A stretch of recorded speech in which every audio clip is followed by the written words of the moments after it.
Yung wire, pinaikot nila dito. Tapos, wag ganyan.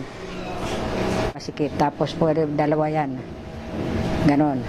Tapos, di nakaganyan. Pagtatanong nila sa akin at hindi nila magustuhan, iikutin yung ano, yung parang field telephone. Papasok yung current sa katawan. Kaya,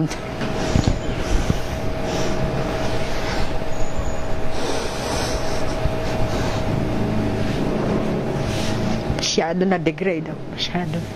Nawala ako sa sarili ko nung ilang beses yun hanggang sa nilagyan pa ng tubig yung ento. Inalis yung ano ko, sapin sa paa.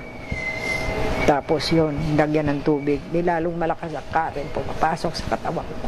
Sigaw ako ng sigaw. Wala naman tutulong sa akin. Tinatanong nila ako kung member ako ng Communist Party. Sabi ko hindi. Dahil may presidente ako ng Zone 1 Tondo Organization. Kung sino yung mga kakilala ko, sabi ko wala akong kakilala. Kung yung mga pumupunta kayo sa Tondo, hindi ko naman alam gaganyanin mo ba yung tao? Hindi mo. Inabot yun ng mga mga 3 hanggang 4 na oras Tuwing magtatanong sila, paikot. Kaya dumudugo na yan.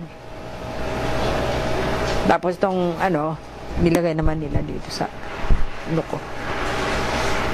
Yun.